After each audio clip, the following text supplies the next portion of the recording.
How do you spell Mnuchin? We didn't just open our live stream with how do you spell it? Let's try that again. All right. Welcome to the weekly crypto recap, everyone, where we look up how to spell minutia and we let you know. So today on the show we have Chris Karabats, aka Zaploid from Smart Cash. Welcome to the show, Chris. Hi, I need a spell check. That was a great opening. Anyone who hasn't watched this show before, we go over all of the latest crypto news from the week. We break it down for you so that you don't have to go and read up about all the craziness that happened. And this week there was a lot of craziness. So this week we had senators talking about crypto and Libra and Bitcoin. We had congressmen. We had all kinds of people discussing this topic. There were 7 hours of hearings day before yesterday. The day before that, there were 2.5 hours of hearings. So you guys didn't have to listen to all of that because we're going to break it all down for you and tell you what was said and why it was important. So, Chris, let's start off with these Libra hearings. What was your overall takeaway from watching that? Having people who don't know how to use email ask questions about cryptocurrency is not a productive use of anybody's time. That being said, some people did have some useful things to say. The one guy saying shitcoin over and over again was also entertaining. That was really entertaining. So let's talk about the context of how that was. So basically these hearings and the context of how these came about, Libra launches their white paper, right? And then immediately government officials all over the world said, you must cease and desist. You had the French finance minister saying, we cannot allow this to exist. You had the head of the European Union Central Bank saying, this cannot be a thing that we allow. You had US government officials talking about banning it. You had Maxine Waters saying, you must stop this immediately. And then straight after they said, okay, you have to attend these hearings. There's going to be 2 hearings and we're going to talk about whether or not we're going to allow you to go forward with this. So that's how these came about. And David Marcus is the representative of Libra. He's the one who's running the Libra project. He's appeared for 2 excruciating days of just answering the same questions where people are like, yeah, but Bitcoin and Libra Foundation and Calibra, they're all the same thing, right?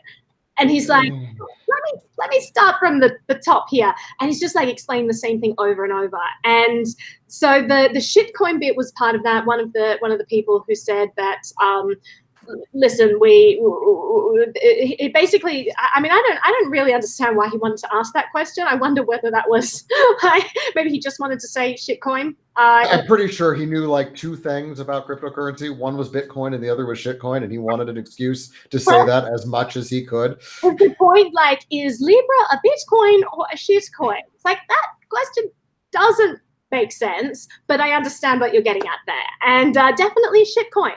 So, I mean, my takeaway from these hearings was that I was surprised because I came away from watching hours and hours and hours and hours and hours of this feeling sympathy for Facebook, which I didn't think I was possible of feeling. Now, don't get me wrong. I'm not a fan of Libra. It is a centralized shitcoin. It is going to be another appendage of the state apparatus. It is going to be a device that is leveraged to track people, to surveil all their financial purchases, to take their data. So I wouldn't encourage people to use this coin. That being said, I'm actually kind of excited about it as well. Although I'm not going to use it. I don't think I'm going to use it. Maybe I'll test it out and show people how it works or something, but I don't really know. We'll have to see what happens. And to be honest, I don't even know if it's ever going to be launched because we've got a giant battle coming up. But it is exciting what this potentially could do, and that is disrupt the entire financial industry, disrupt the banking sector. And you saw a lot of politicians being really scared about this in the hearings. Yeah, it's more of the same. We've seen this a few times in Congress and even from the president about how this threatens the dollar internationally, and how, of course, money laundering and whatever, but that's barely worth mentioning any more than I already have. And it was quite interesting how they are afraid. And I think that kind of ties into the wider economic movement in the macro sense, where you have everybody saying we're in the strongest economy ever, and yet a whole bunch of people from the Fed are talking about how we need to lower rates now and we shouldn't leave any of our powder dry, and they're acting as if it's a huge crisis, because lowering rates during the best economy ever is simply not what you do. This is what you do when the shit has hit the fan. And we sing about how strong the US dollar is and how and the greatest currency ever, and it's always going to be the most dominant in the world. Why is the president tweeting that if there's not something else going on over there that he's worried about? I mean, it just seems like a desperate cry right there. Guys, please believe in US dollar, please. And the whole vibe I got from this conference was tremendously scared. Absolutely, it was quite interesting. There were, some of the questions about, well, you agree not to do this until we approve of everything and pass new legislation, and they're like, we won't do anything until there's regulatory clarity. Yeah, like they're just completely not agreeing to agree to it. They're trying to bypass and sidestep the question, which I love because it's great. Sorry, go ahead, Chris. No, the other comment that I thought was great was how somebody was questioning him about fractional reserve banking and what's to keep the Libra from becoming fractional reserve banking, and how that's what happened in the 1800s is all the banks were fractional reserve banking, and nobody knew about that who was using them, so we got into big trouble, and that's why we had to get the Fed. And the guy's like, and I'm sitting here going, how are you this unself-aware? Yeah. Like, how do you not realize that is what you're doing? That is what every bank does right now. So, and so you're saying the biggest danger is that they might be like all the other banks? Yeah, no, you literally had David Marcus explaining to someone on the banking committee that the reason we've had these economic crises is because of fractional reserve banking, and that's how banks operate. That's why you can have bank runs, because fractional reserve. And so David Marcus had to explain that to him. But that being said, so there's an interesting point about fractional reserve there, because we don't know how this thing's going to be governed. We don't know how easy it is going to be to change the rules. We saw Tether go from, we're 1-to-1 to then changing their terms of service, and suddenly they're fractional reserve.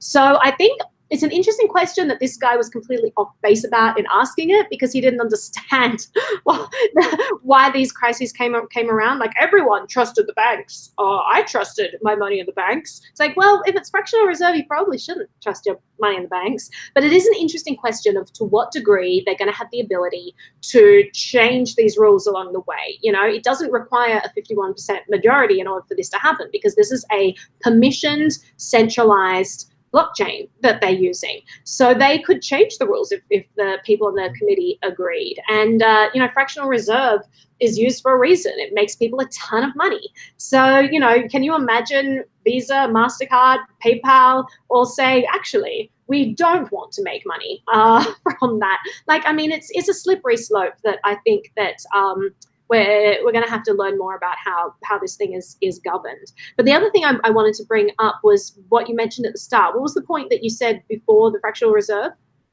Talking about how more people were talking about how this was threatening them. Oh, talking about how they wouldn't agree to not start it without permission. Yeah, so that for me was the biggest takeaway from this conference. So right now you have this interesting phenomenon where Facebook is playing a little bit of word games, and they're trying to say, oh yes, on the one hand, it's going to be this inclusive financial infrastructure that helps the unbanked people. And then they're saying, oh, also we're going to be fully compliant and KYC compliant, AML compliant, and we're going to follow all the rules. And a congressman correctly pointed out, like, how are you going to do these two things? The reason we have unbanked is because these people generally have to provide a government-issued ID in order to get access to the global banking infrastructure. And so, if your system on the other side is AML compliant, it means that they're going to have a government-issued ID. So those things are at odds there. You have people that you're saying you're going to include. You're saying there's going to be a system that necessitates government IDs. These people don't have them, yet you're going to somehow include them anyway. So they're playing a bit of wordplay there, because they're talking about Libra on the one hand and Calibra on the other hand. And politicians are conflating those two over and over again in the hearings. And David Marcus is not really explaining the difference, but kind of playing this wordplay where he wants the best of both of those things. Now, what I think is interesting is, on the one hand, you've got Calibra, that's going to be fully compliant, yada, yada, yada. I'm not at all interested in that. But on the other hand, you're going to have Libra, which he seemed to be arguing was going to be this more unregulated system. Now, every time they talked about regulation, David Marcus would direct them to the on-ramps and the off-ramps. He would say, yes, the wallets will be completely regulatable. And he never once mentioned the ability for Libra itself to be regulatable. I think that's a great new word that I may have just invented. Regulatable. It exists now. So he never once brought that up, and he dodged the question a few times. And when someone finally did mention it, and they said, okay, well, how censorable is this going to be if we wanted to impose sanctions?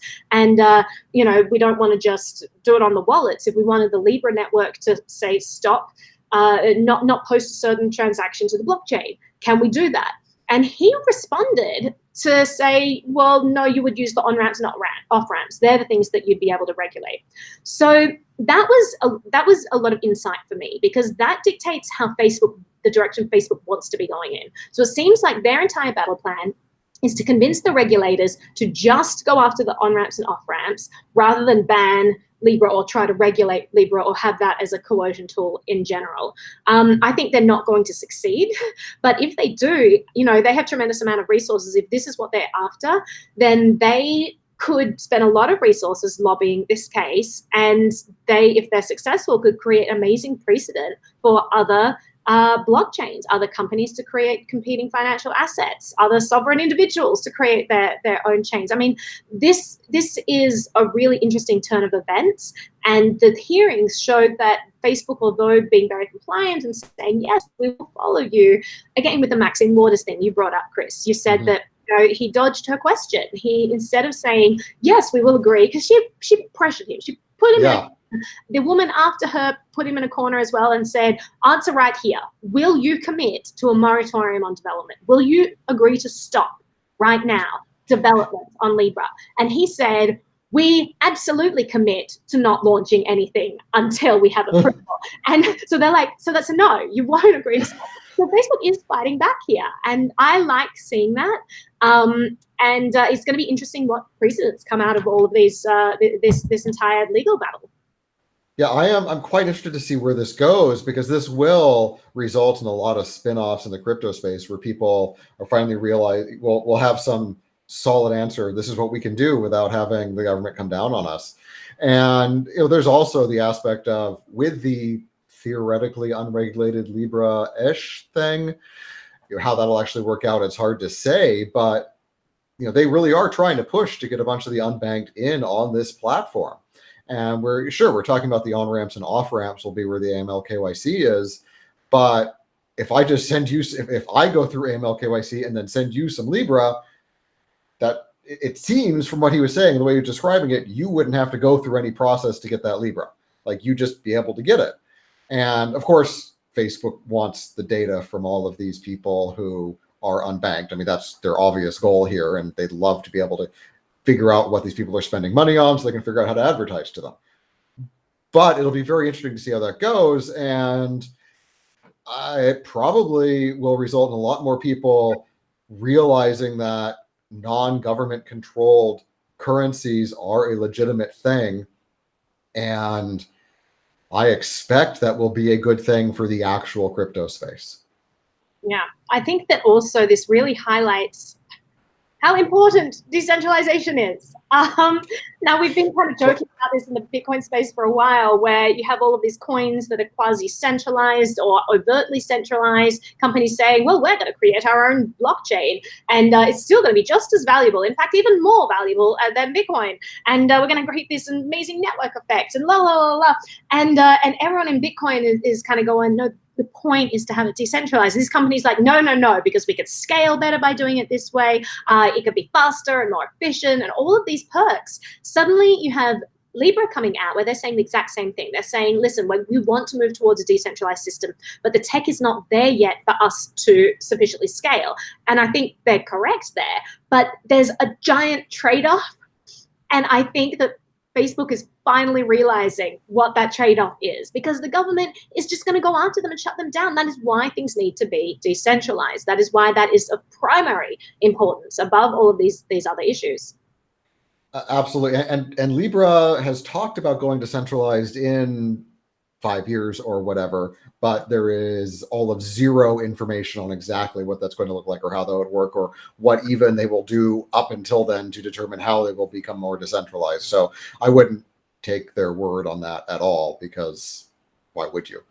Yeah, yeah, indeed. I mean, I want to also look at this roadmap that we're kind of talking about, the way they've laid it out in the Libra white paper, because they're currently, the way it's working is they want like 100 members in this consortium and all these people are going to vote. There's no guidance on the government structure. And actually Melton brought that up in the hearing as well, where she's like, listen, we have no idea how this is going to work, whether one member is going to have superiority or ranking decisions, making privileges over the others, or, you know, whether alliances are allowed to be made, or like, you know, we have no idea how this is going to work. If, let's say it's 50-50, how does a decision get made in this committee? Is it going to be overt majority? Is it going to be like 80% needed? Is there going to be like a chairman that can overrule people and have certain privileges? So we don't know how this is going to work. And that's currently a big issue, and Facebook is saying like, oh, well, that's why we've released the white paper, so we can discuss this and get more information. Where I just have to give someone a timeout. So Joe, I'm putting you on a timeout. It's for your own good. I'm saving you from yourself. You have well, as I say, oh yeah, so we don't know how this governance structure is going to work.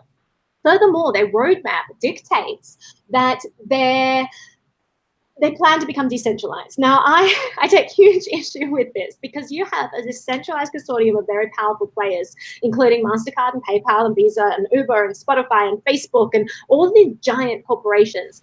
And they have so much power. And if Libra does what I think it is going to do, if Libra is allowed to exist, it's going to be huge, I think. I think you're going to have all of these apps using it. You're going to have MasterCard and PayPal using it. You know, this is going to be a powerful tool.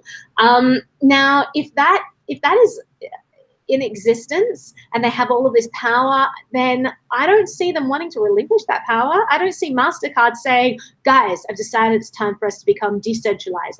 Let's give our power back. We've never seen that with any governing body ever. You know, they just accumulate power. It gets more and more centralized as we go along. I don't see this being any different.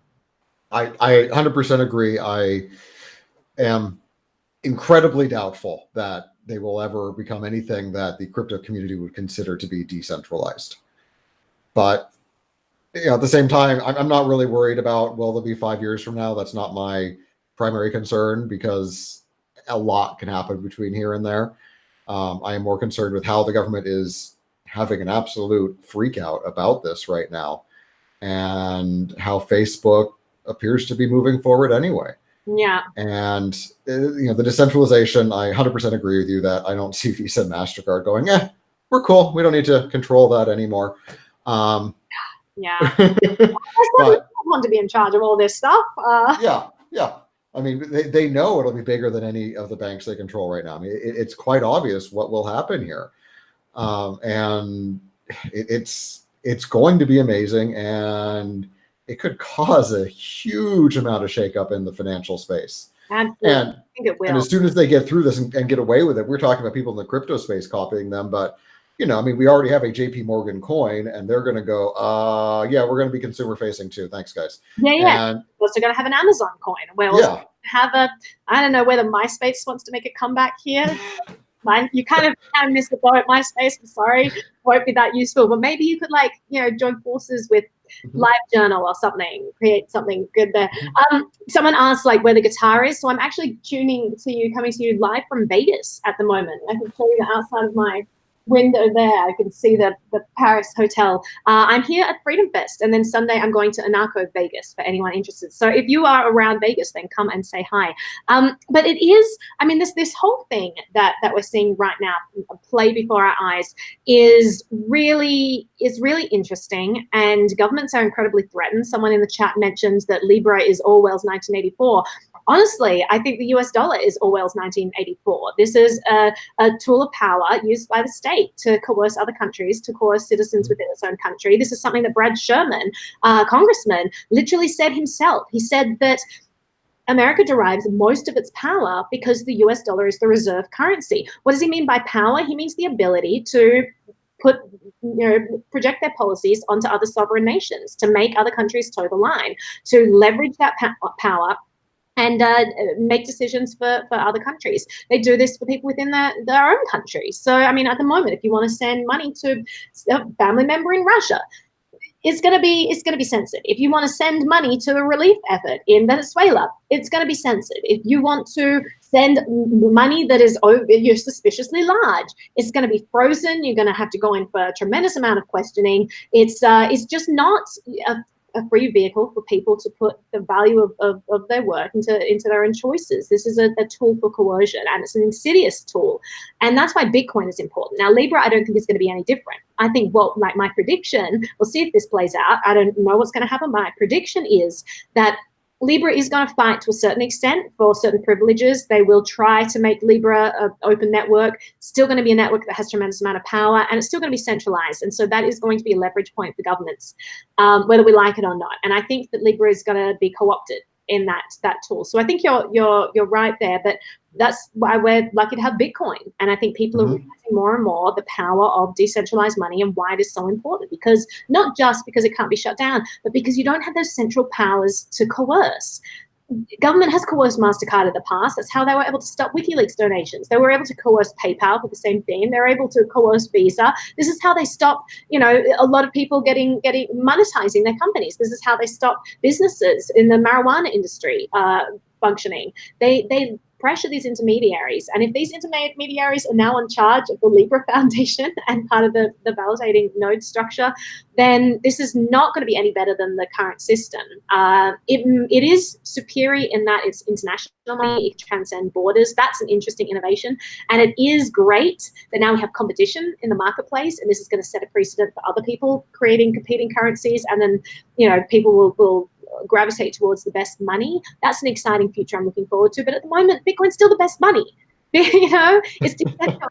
It's really decentralized, and it hasn't been shut down. You have great cryptocurrencies out there that are decentralized, that government can't control. Libra is not one of them. I agree. It's going to be quite interesting how it's going. And one of the other things that I hadn't realized until I was listening to that is that it's not 100% backed by the dollar. It actually has a mixture of different currencies that has a very similar balance to the share of the currencies in the SWIFT network, which I thought was intriguing.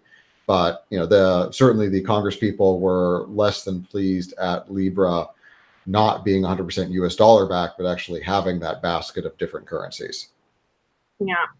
So I mean, one other thing that happened this week, so we had the 2 days of hearings. We also had Mnuchin talk about this. So this was a great interview. I did a little bit of a video translating what he said, because it was so clearly a speech derived from fear. So let me just pull up this thing there, because I want to tell you. So the Mnuchin, for anyone who doesn't know, he's the US Treasury Secretary, and he held a press conference about Libra, about Bitcoin. He was talking about how, he's talking about, we just want to maintain the integrity of the US dollar. Oh, it is my job to protect the US dollar at all costs. I mean, he's saying things like this. It immediately, it reveals the fact that they see the Libra as being a threat to them, that it may jeopardize the banking system, that it may jeopardize the supremacy of the US dollar. I think that was a really interesting press conference, but you've seen the same thoughts be repeated in these hearings as well. People being threatened and talking from a place of threat, of fear. But then the other side of things, so one hand they're worried about the US dollar losing supremacy. On the other hand, they are mainly concerned about Facebook and how Facebook has betrayed people's trust, how Facebook collects data, how Facebook has caused atrocities and violated people's privacy. Now, it's definitely a case of pot calling kettle black here. Chris, what are your thoughts here? This is a key case of why the enemy of my enemy is not necessarily my friend. Yeah. But I can still enjoy them fighting quite a bit. Yeah. Steve Mnuchin, he claims that he's talked to everybody else in the G7 and how they're all on the same page and that they're not going to let any of these go through until they're satisfied. Well, I don't think they have the power they think they do anymore. And he also did the usual nonsense about, billions of dollars are going through Bitcoin and other cryptocurrencies for illicit purposes, as opposed to the $2 trillion being laundered through the US dollar. But whatever, we won't talk about that. It's quite, they're I don't like to say something that sounds like I'm claiming victory or anything, particularly not on behalf of something Facebook is doing. But the way they're talking is, it seems to be out of fear and not out of strength. I mean, they're trying to give some people comfort that these people, the good, strong technocrats, are still in control of things. Don't worry about scary Facebook making their own money. But they don't seem to be talking from a position of strength, even though the guy is the Treasury Secretary of the United States, and you'd think he'd be more calm and together about this than he is seeming to be. And I just found that quite fascinating, how worried they all are. Yeah, absolutely are. But also an overriding theme from the hearings was senators, politicians getting really angry at Facebook because of that. You overtly violated people's privacy. And you had this one woman, and she was insufferable. I'm really sorry if anyone's friends with her. I don't know. But she was insufferable. And there were a few people who were just so condescending. And they said like that. I mean, it just drove home why I really don't like most politicians. She was just like, listen, I have to be honest. I really don't like you guys. As if this was like something, like score on a scoreboard. And the reason she was saying she doesn't like them is because Facebook over and over has violated people's trust and used their financial data for nefarious purposes, and used it to control and manipulate people. And I'm sitting there thinking, like, do you have any idea what the government does? Like, you're getting angry at this company for doing it. That's an opt-in, opt-out system. If I don't want Facebook doing that, I just stay away from Facebook. What about the government? I have no choice there. You guys are going to do that no matter what. How about, like, I think it's great that they're calling out Facebook. Facebook deserves that. Facebook's done some dumb shit, right? And it's not a privacy-friendly platform. We all know that. But the government is so far worse, and it is a mandatory system that you can't get away from. And even if you go to another country, America absolutely is surveilling everywhere around the world and has tremendous amount of power and coercive power there. So I would love to see these politicians stop being so like, stop cherry picking which cases they're going to be outraged against. If you're outraged about this thing happening, be outraged by it happening at the hands of everyone who's doing it. Be outraged at your government. I want to see these people picking up the fight and saying, this is why financial privacy is important. This is why we should be fighting for it. But we saw the opposite in the hearing. Instead of politicians coming out and saying we should be fighting for financial privacy, instead they're saying we should be collecting more data on people. You need to make sure that they're very compliant with our KYC AML. We need to make sure that no one enters this system that we don't know about. We want to track everything. And they said both of these things over and over simultaneously, and it's like it drove me batty, Chris. It drove me batty. Yes, I mean the hypocrisy there is absolutely insane. The cognitive dissonance, even. I mean, they're bringing up points that Bitcoiners have been bringing up about fiat currency for a long time, but they're bringing it up about Libra, and like they're just completely unself-aware, astonishingly unself-aware. And not only that, but they're so sure that nobody else will even bother to look up this information. They're saying this on a public forum. Yeah. And what percentage of the population that's watching this will have any clue that all this is true about the US dollar? And sadly, the percentage is pretty small. But I bet you it'll be bigger as this goes on, because, what we're seeing is private industry stepping in to take over from government, where government is obviously failing, as they are obviously failing in the financial space. And, just like, Uber decided that we're just going to go to the moon. It's going to take us 2 years to get to the moon. It would take us 2 years to get through a committee to get any sort of approval to have anybody in government help us with this. So we're just going to do it.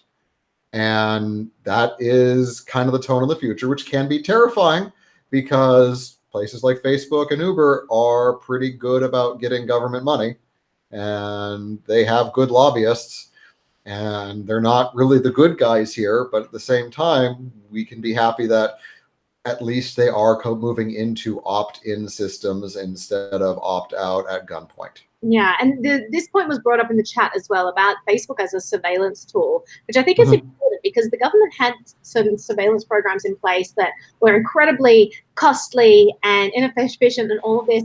And they largely closed a lot of what they were doing because they could get the private sector to do it far more efficiently for them. Mm-hmm. So a huge part of how the government now operates is to coerce companies like Facebook to hand over data, to give them backdoors so that they can access all of this stuff. They're voluntarily giving away all this information to these companies anyway. So that has been co-opted by government. So I think that as we move forward in this digital age, we need to be really cognizant of that. Like, yes, these are private companies. You can opt in, opt out, and it's better than, government, forcefully taking this stuff and spying on people. But honestly, even if you're voluntarily divulging information about yourself, that information is being co-opted. You need to be aware of that.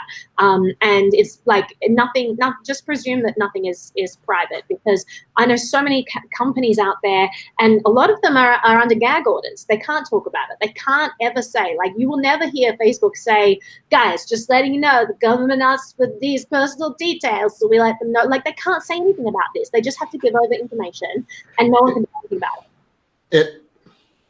I had a thought just now as we were talking about this. How much of this is really just a show? I mean, the government doing what they feel they have to do to make their, customers, or rather their voters, feel happy about fighting against big giant corporations, versus the government's really actually thrilled about this because they can monitor this better than they could the US dollar. And really, they do want this to happen, but they have to put on a show. Yeah.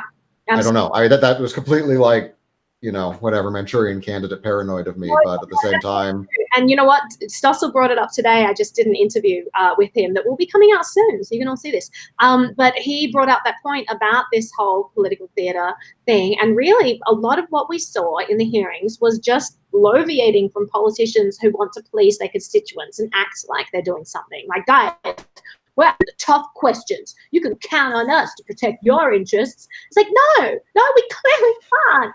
Like, it was insane. So, I mean, this is basically what the last week has been in crypto. A lot of other things have happened. I did a summary of day 1 and day 2 of the hearing. If anyone wants to watch that, for some great sound bites of either facepalm moments or I also put together a clip reel, and I'll be releasing that soon, of politicians who were Bitcoin friendly. And we actually had a bunch of people, like, for example, McHenry, who was one of the people leading the hearing that was chaired by Maxine Waters. He said right off the bat, he said, listen, we should not be trying to shut down this technology. This is a really important technology. This is changing everything. We should be, encouraging this tech. He said also Bitcoin can't be shut down by government. And he said governments have tried and they have failed. And he's kind of talking about all this rhetoric. And I was like, damn, who is this guy?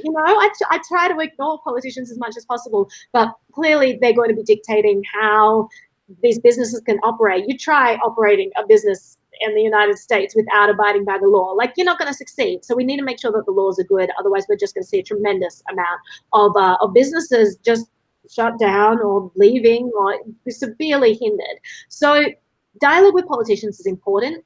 Seek out the ones that are already friendly. See what kind of bills that we can get passed on behalf of the crypto industry to make sure that they're not killing this innovation before it's matured. I think this dialogue is super important. And so that was mainly like the takeaway from this week, but other things have happened in the news. We want to mention a few other things, and then I do want to go back to some points from the hearings, but I just wanted to get onto some other topics. One of the topics that I wanted to bring up, Bitmex. So they were in the news a lot. You had like this debate. Anyway, it doesn't matter. Like, this has been a fascinating exchange to watch, but they're now under investigation by the CFTC. So I'm wondering what's going on there. Chris, what are your thoughts on this investigation? For those without the background, Bitmex is a cryptocurrency exchange. They were one of the early ones to allow for highly leveraged positions, and they're still one of the few, I think, that allow you to go up to 100x leverage. So there's a lot of movement on Bitmex. A lot of people seem to think Bitmex plays silly games where they, do long stop. They try to trigger stop losses for people who are long or short on positions, and and their platform magically slows down at inconvenient times How legitimate any of those complaints are, I don't know. But just as some background, that there's a lot of mixed opinions about Bitmex in the crypto community, particularly the trading community. But CFTC apparently doesn't like that. They seem to think that if Bitmex is allowing Americans to trade such projects, they need to be registered. Bitmex hasn't really commented on this as far as I know. This showed up in a Bloomberg terminal, so who knows how serious the investigation actually is happening. But some people say that Bitmex just may be openly involved in systematic illegality. So, strong words from some people. But if Bitmex really does get shut down by the CFTC, that will affect a lot of traders. That will affect a lot of the volume in the crypto space. So it could be interesting and result in some unfortunate price movements when that happens. Yeah. That being said, if you're doing 100x leverage on Bitmex, Godspeed, but you've probably lost a lot of money from here and there. Probably have. And I want to give a shout out to Uvis, who just sent me a super chat. Thank you, Uvis. I really, really appreciate that. And he says, breaking news, Naomi's song wins Steam It. Yeah, I was super pumped, actually. So this week, I always enter the Steam It open mic contest, and my entry won this week. So I was pretty happy about that. You will not find that song on this channel. It is hidden on a much, much smaller channel where I have like 12 subscribers. And thank you to those 12 subscribers. I'm glad you like my music. And it's not Bitcoin related, so I haven't posted it here. But you guys can hunt around, you'll probably find it. But thank you, Steam It. That was pretty awesome. Thank you, Ubis, for that. Yeah, I mean, it's interesting to watch these ongoing issues that occur with different jurisdictions clamping down. And just to go back to everything's going to go back to the hearing. This was another thing that made me laugh. There are so many different government organizations that are hindering Bitcoin or cryptocurrency or putting in rules in place that make it hard for people to operate in the space. And one of my favorite moments was on day 2, where you had one of the it was day 1 actually, where you had one of the politicians outlining some of the jurisdictions that these cryptocurrencies have to abide by. And he listed off, he's like CFTC, CFOK, HDOC, and he went up for 15 minutes. I love that part. I'm like, holy crap, he's still talking and just saying letters. Yeah, they're dozens of these things. And you're sitting there, and then he's like, and that's why we've set up this new organization that will enable these organizations to liaise. And it's just like, oh my God, that's just what we need. Another organization that wants a piece of this pie. So it's just like a really complicated world out there in terms of the regulatory framework. Maybe we're going to get clarity since Libra is there having to defend itself. One thing we do know about Libra is not going to be launched anytime soon. And Marcus has consistently said, listen, we're not going to launch anything until you guys are happy and we have your approval and it's all compliant and yada, yada, yada. Really? You think these politicians are going to be happy at any time with this stuff? No, it's going to be this ongoing battle. I think this thing is going to drag out for a very long time. And they said, summer of 2020 is when it's going to happen. I don't see that happening at all. Well, that's interesting timing, considering when the inverted yield curve went in and the timing about recessions that may come in because of that. I could very easily see the Libra showing up to save the day during the next global financial crisis. If Libra is backed by assets that predominantly US assets, and it's crypto is going to be an alternative if the stock market crashes. Just not this crypto over here that's backed by the stock market. That's not a thing. We don't know what assets. They haven't disclosed what assets are going to be involved. They've kind of given us an idea. There's going to be government bonds. There's going to be different currencies. We don't know what it's going to be, but it's just, it's going to be intrinsically tied to the existing financial system. Something like Bitcoin, we've never had a financial crisis where Bitcoin has existed. I know where people, if we have another financial crisis, I know where a lot of people are going to be going, right? Mm-hmm. So it's going to be really interesting. And I'm just overjoyed that now people have a choice. And it's important when talking about that is we don't have any idea how crypto will respond to a financial crisis. I agree that it will likely turn out better, but keep in mind that even gold and silver dropped heavily before the 2008 crisis. So as people move funds in and out of more liquid spaces like gold or cryptocurrency to cover their short positions, their long positions in the traditional space that are less liquid. So a lot could happen. That's absolutely right. People need quick cash because they've lost a tremendous amount of money in stocks. They're going to be pulling it out of whatever assets they have. They'll probably pull it out of crypto. They'll probably pull it out of gold. So it's going to be interesting to see what happens. But at the end of the day, they're going to have their money somewhere, unless they're spending it immediately. Maybe they need immediate funds, but the rest of the time they don't need immediately. It has to be put somewhere. If the US dollar is tanking, it's probably not going to be staying there. So will definitely be very interesting. So we have another person who popped up in our chat. Ashe Oro, welcome to the show. Hey, Naomi. Hey, Chris. What's up? Thanks for letting me back on. Well, you snuck in. I have no say. I'm hacking your links. He was just here. Are you the CIA? I hate it when the CIA does that. They come on my show all the time. The NSA, get it right. Come on. Sorry, NSA. It's all of them. They're all here having a party. They set up this regulatory committee to oversee all the people who are involved in my chat right now. So we did. Oh, Chris disappeared. Anyway, Chris is back. Oh my God. I really like the conversation, by the way, about the inverse yield and bond bubble, Chris, because I'm starting to see a lot more Bloomberg articles about that recently, and it's becoming more and more apparent and obvious to people that the yield coming from bonds is becoming negative. And what does that really mean when the majority of the bonds in the world start to become negative, especially sovereign bonds? And what's Bitcoin's role in all of that? I'm more bullish on Bitcoin right now than I have been in years. Absolutely. Yeah. Think of what will happen when those central banks actually go to negative rates and real people are seeing that they're losing their money by leaving them in banks, or a couple more little nations do bail-ins or anything like that. Imagine, having the out that is cryptocurrency with the established infrastructure that we do have. It could get really amazing really fast. Yeah, I mean, it's like most people don't like banks in general, and for very good reasons. But imagine if you're legitimately losing money by keeping your money at a bank, and they treat you like crap, and all of this other spying and all this stuff that they do. I mean, man, just everything's heating up. I'm glad we have Bitcoin. Absolutely. Yeah. And Kieran brought up a good point in the chat where he said that crypto doesn't have the capacity to onboard huge amounts of people right now. Well, I mean, they didn't have the capacity to onboard all the people that came over when WikiLeaks froze transactions, but we managed to survive. The adaptability of crypto has been phenomenal. So I agree with you.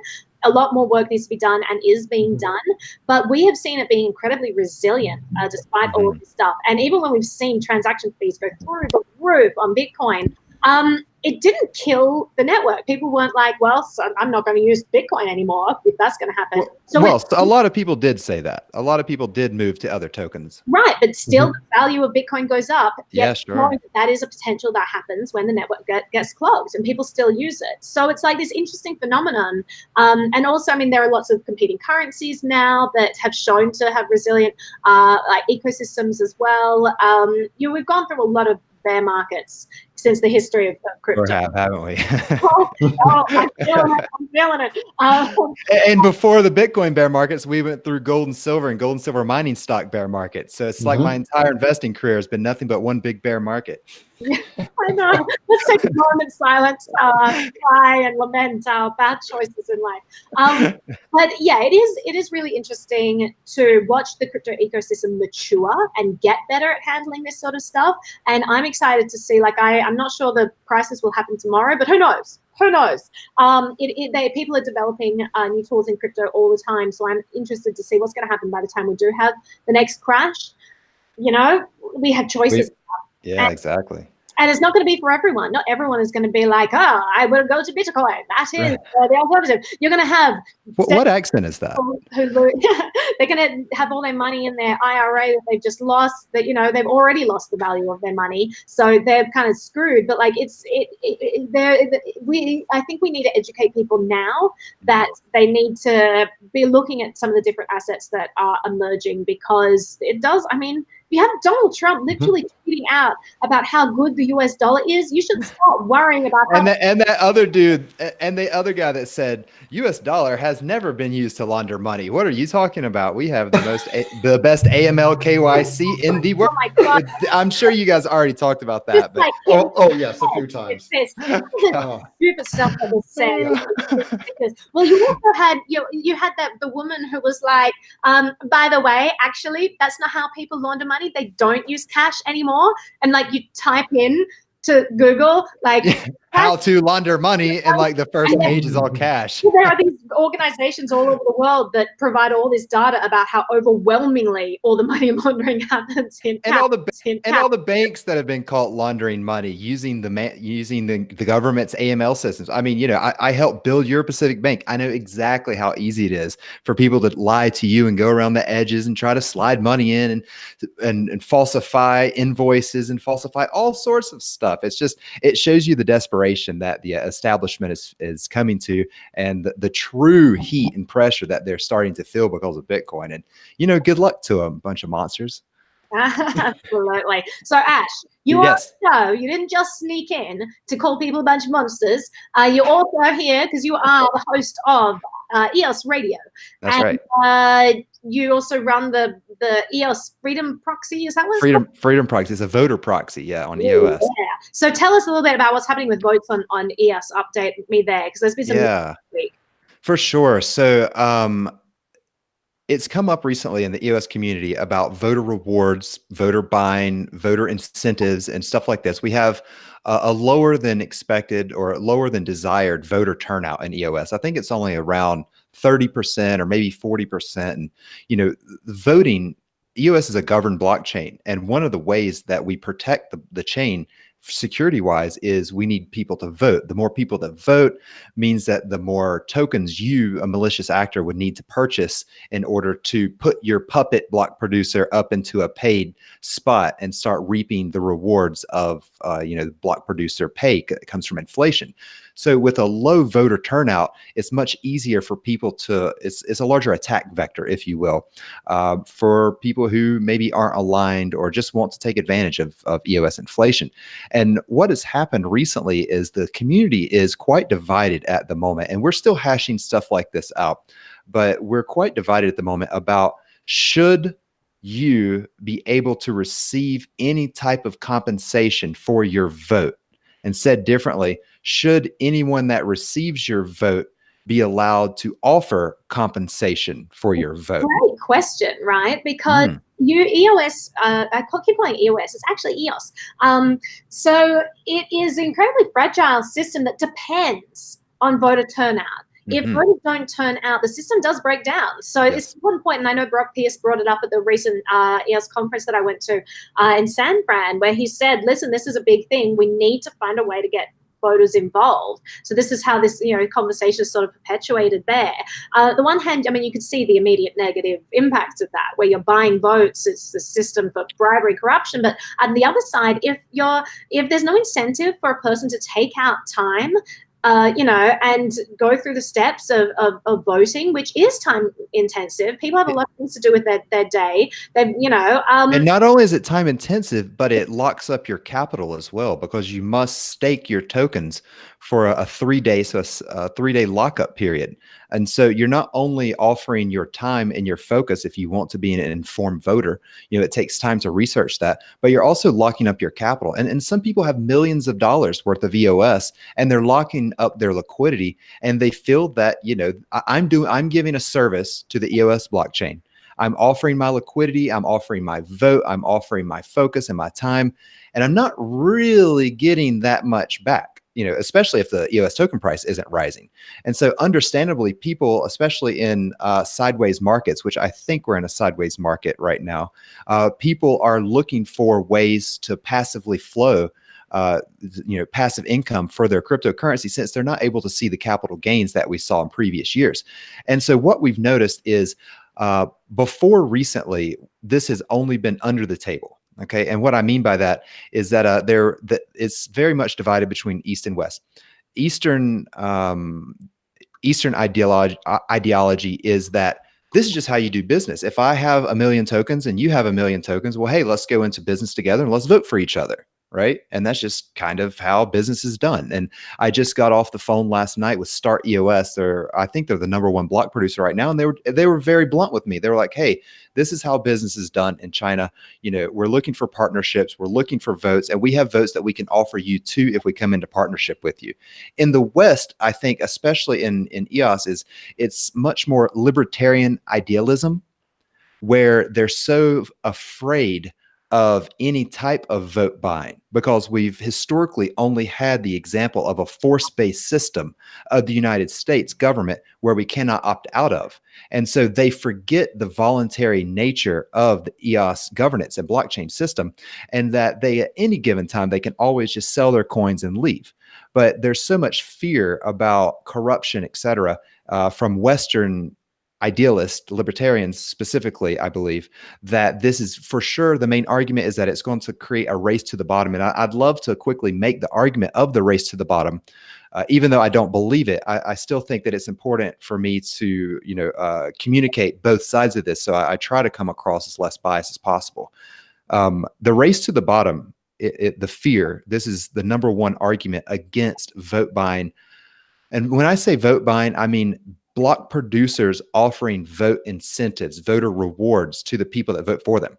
I'm not talking about on the base layer, meaning like a standard proof of work system where you stake your tokens and you just get paid out in inflation. You know, others work like this. Stellar Lumens works like this. I believe Cosmos works like this. You know, you just stake your coins and you get your inflation payout for staking your coins. And that's how they choose their validators. But what I'm specifically talking about when I speak to race to the bottom is block producers paying out rewards to people that vote for them. And the argument goes similar to this. The margins, the profit margins for these block producers, 100% of them will need to be given out to the community in order to attract enough votes to keep them in place in a paid block producer spot. If you're not giving out the majority of your excess profit to the community, someone else will. And just by human selfishness and taking care of yourself first, you would vote for the block producer that pays 3% over the block producer that pays 2%, over 1%, over nothing. So the race to the bottom is that the block producers have no more profit margin left to build things, to upgrade their systems, to keep their hardware up to date and stuff like that.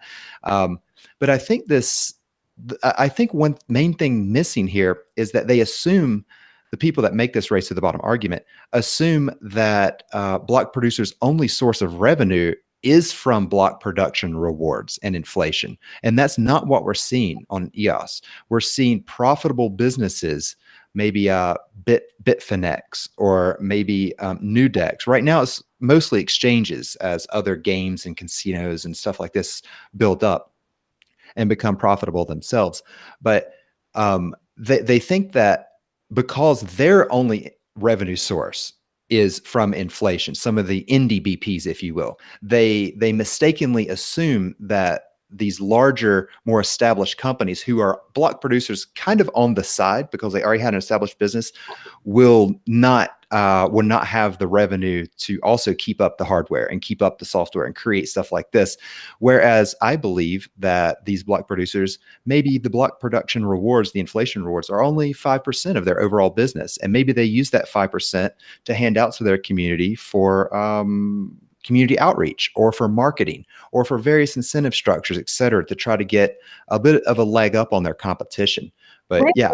What do you think the timeline is for this issue getting sorted out? Because it seems like there are two conflicting sides that are trying to figure this out. Like, do you see them coming to some sort of a solution anytime soon? You know, I really hope so. I opened up quite a can of worms the other day on Twitter. No, not you. I don't believe it. I wanted to gauge the community, and I actually did buy the domain eosvotebooster.com. And with the idea, and I have no plans to actually build this out, but with the idea that if we are having voter rewards and if block producers are paying people to vote for them, well, right now it's very much in the shadows. And if this is going to be a thing on EOS, and which it is very much a thing, and it has been for quite some time, this isn't the first time we've chatted about vote buying or vote rewards, but if this is going to be a thing, and it is in the mechanism of delegated proof of stake, then we should bring it to the light. We should create transparency around it. The argument of prohibition, right? Is that right. People aren't going to stop it. It'll just lurk in the shadows, and the worst people will be in control of it. And also there's the issue of dealing with reality as it stands, right? Because you can't deny that these, you can't just say, oh, well, we won't make it legal and therefore it's never going to happen, because that clearly is rubbish. Accept the reality as it is, and then you can more effectively deal with that reality. So I like that people are talking about this in the EOS community. I'm excited to see what happens. Keep us updated on how this debate goes. If there are good resources you can point people to for arguments. For sure. I will. I mean, you can, I don't like to throw out my own links, but following me on Twitter is probably a really great way to get up to date on this, because I kind of reopened this can of worms. I do, if I've got a couple more minutes, Naomi, I wanted to have a conversation with you about just property rights, because the EOS... We're running out of time, so we'll wrap up in general now. But property rights, I mean... Yeah, I'll make it 30 seconds. The EOS token has multiple utilities. It's a resource token and it's a voting token. And to prevent people from engaging in peaceful voluntary markets to sell either their resources or to sell their votes, I think is against the non-aggression principle. And fundamentally, I believe that the people who are against being able to delegate and sell your vote are actually attempting maybe even a low-level aggression against people who do have the desire to sell their property and delegate away their property. It's not a lot of people argue consistently with the non-aggression principle, but I know that your audience would, so I wanted to bring it up here. I also see that Chris is he turned his microphone off mute, so he's smiling now. Something. No, I just say that goes directly in line with what you said earlier about, where was I going with that crap? I had this whole thought, then you made me laugh, and it just... Sorry, I couldn't never make it up. That's okay. Basically, it's exactly what you're talking about. It's not consistent with the non-aggression principle, because there's nothing in it right now that prohibits people from doing that. And now there could be some network rules or some protocol changes to make that, but one of the cores about cryptocurrency is code is law. That's what we want. And if we were to just say, well, code is law, but if you do this, then you're disqualified in some codified way. It feels like altering the deal after the fact. It does. It's very much, the argument against prostitution is if, a woman wants to sell sex and a man wants to buy it, you can argue morality all you want, but should the state really get in there and, threaten to shoot both of them? No, a woman should have the right to do with her body what she wants, unless it's prostitution, because we down on that. And any sort of money getting involved, money is the evil thing here, and that's why the prostitution is bad. But she can marry a man and have as much sex as she wants, because that's the good old-fashioned way to do things. People. Amen. And what if I wanted to prostitute out my vote? Yeah, I mean that's the thing. Who's going to be willing to use aggression against me to stop this? And that's the real question here. Yeah, it's a great question, honestly. Sorry, Chris, I cut you off. Well, no, I mean, I can completely understand the fear, though. The fear is that it'll just be giant exchanges that end up being the block reducers, for whom the block reward is just a rounding error on their balance sheets. And they're not actually concerned about the EOS network itself or the functionality of the EOS network. They are just concerned about, incentivizing more people to drop their EOS off on their exchange. Right. Yeah. And I understand the for fear, sure. Absolutely. Yeah. But just because you're afraid of somebody using their own property in a way you don't like does not give you the right to control how they use that property. Thank you. Absolutely. We would just be creating another force-based government if we went down that road. So as Naomi knows, I've dealt point to end on, actually. Sorry to cut you off there, Ash. Do you have thoughts on this? Nope. That was it. That was it. Well, I mean, I just love that. I love the idea of not having a force-based system, actually providing alternatives to that. At the same time, these chains can devise their own governance mechanisms. They can choose, people can opt in or they can opt out. They don't like what's the rules being put in place, they don't have to use the system. So we'll have to see how this plays out. I'm definitely interested in hearing more. So let's check back in as this debate develops and see where things are going. But that is all the time we have on the show today. I really appreciate everyone being here. I look forward, if any of you, as I said, are in Vegas, I would love to see you. I'm at Freedom Fest the next couple of days. Then I head to Anarcho Vegas, which is going to be pretty fun. There's a fundraiser for Ross Ulbricht on Saturday night. If you're around, come on down. It is going to be great. And it's like 20s style. So again, Prohibition era type stuff. We can dress up as Bitcoin prohibitionists. And stop all the vote sellers. right. Oh no, Jody got back into the chat. I kicked them out. They found a way back in. You are just, I'm not texting you, Jody. Very love. Huge thank you to Boston for sending me a super chat. I really appreciate it. He says, you're awesome. And I don't know who he was referring to, but I'm going to take it. If you guys don't want it, I'm sure it was for me. Yeah, it was. So you guys are all awesome. That is what I'm saying. I am delegating some of that awesomeness comments to you all. Thank you to everyone in the chat. Thank you to Uvers for also sending a super chat. I really appreciate that. Everyone who is here in the chat chatting, apart from Jody. Jody, go away. Stop. Not inappropriate. This is a PG rated show or something. I'm not sure. With how often I said shitcoin earlier, I don't think so. I think now that they said it in Congress, it's okay to say now. Oh, isn't that how it works? Yeah, that's absolutely true. That's how it works. That was funny. But thank you to everyone for being here. Go and have yourselves the most wonderful weekend. Do all kinds of joyous, freedom-loving things, and I will see you in the next few episodes. Otherwise, back here for the weekly recap, if that is what you come for. Thank you, Ash. Thank you, Chris. Yeah. You're both wonderful. I am always delighted to have you on the show. I will catch you all later. Yeah, thank you, Chris. Thanks, Naomi. Thanks, Sayonara. everyone. Thanks, Ash. Bye.